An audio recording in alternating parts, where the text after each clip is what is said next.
From the world of endurance racing, the first things that pop into your mind are those sleek Le Mans prototypes, the flashy hypercars, and the legendary LMP1 and LMP2 classes. LMP1 and LMP2 have been around for ages and get a lot of attention from us.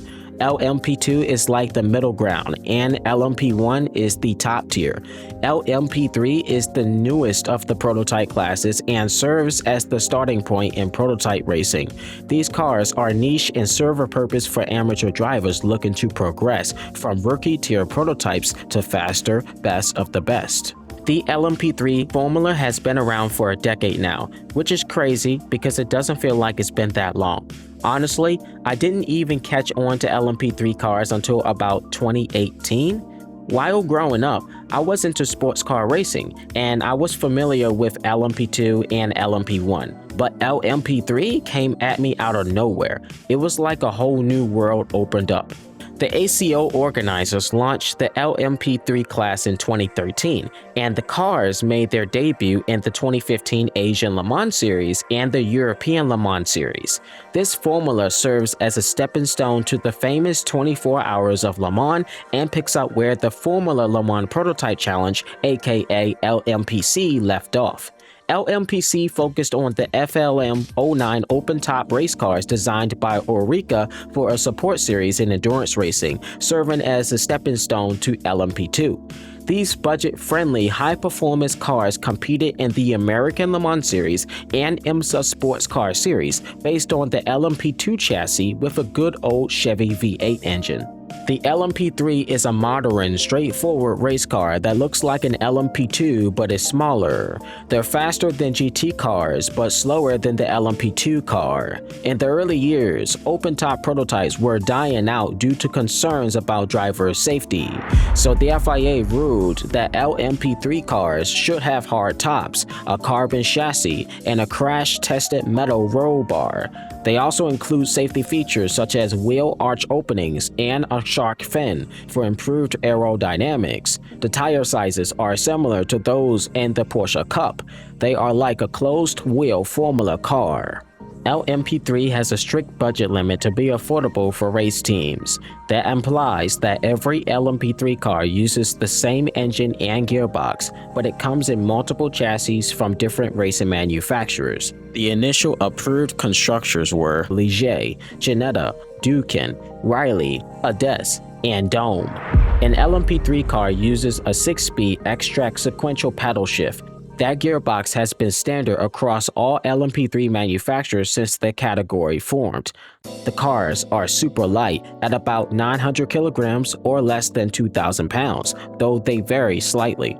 Starting in 2015, all first-generation LMP3 cars used the same 5-liter V8 engine from Nissan, which produced around 420 horsepower. This engine, modified for racing by Nissan's Nismo Sport division, is also found in the Nissan Titan truck and has a powerful sound.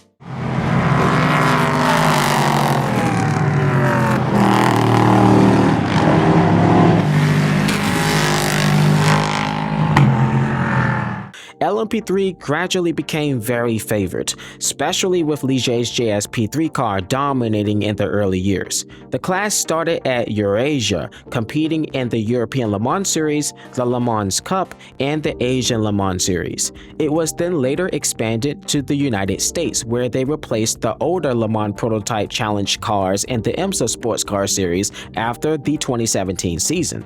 In 2020, the rules for the Gen 2 LMP3s allowed manufacturers to upgrade existing Gen 1 cars to keep costs down. The upgrades focused on performance and safety rather than a totally new expensive machine. Ligier, Dukin, Ades, and Ginetta.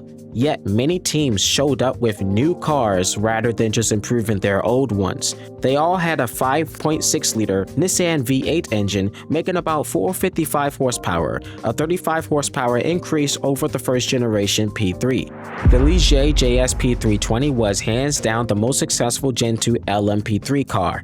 It really took over the scene from 2020 to 2024, racking up a ton of championship wins in major series like the European Le Mans Series, Asian Le Mans Series, and the Michelin Le Mans Cup. With a total of 41 titles earned by Ligier since 2015, the JSP 320 stood out, taking the top podium spots. Its reliability and speed made it the go-to car for many teams, outshining rivals such as Ducati D08, the Ginetta G61P3, and the Ades 03 Evo. It turned out to be the favorite and most successful pick among teams. Starting in 2025, says farewell to a naturally aspirated V8. Nissan ended production of the long-lived fan-favorite engine. The new third-gen LMP3 featured a fresh 3.5-liter twin-turbo V6 engine from Toyota, built and supplied by Orica. I know that fans are disappointed that it doesn't sound as great as the V8, but the V6 still sounds good.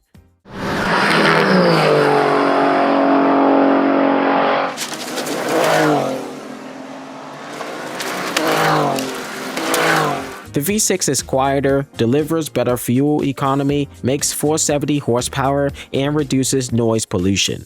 The ACO is working to keep the cost of the new engines within a reasonable range for teams as part of a new car package. This change helps bring the class up to speed with modern engine technology, ensuring the cars remain relevant until 2029. Now, a lot of you might see Gen 2 and Gen 3 LMP3 cars look identical because they both use the same base chassis, safety design, and also upgrade kits. The 2025 Gen 3 have a few minor tweaks to their aerodynamics to fit the new, smaller Toyota twin-turbo engine, but overall they still look a lot like the Gen 2 models to keep things affordable. Make sense? A lot of the time, noticing the difference comes down to the car's sound. These cars are the backbone of Road to Le Mans and serves as the starting point for prototype racing in the European and Asian Le Mans series. Alright, that'll do it for this video. And if you're new to this stuff, well, you just learned something, and I hope you enjoyed it. If you did, like and subscribe to my YouTube channel, and I'll see you in the very next one. Peace out and stay safe. Chris the Radar, out.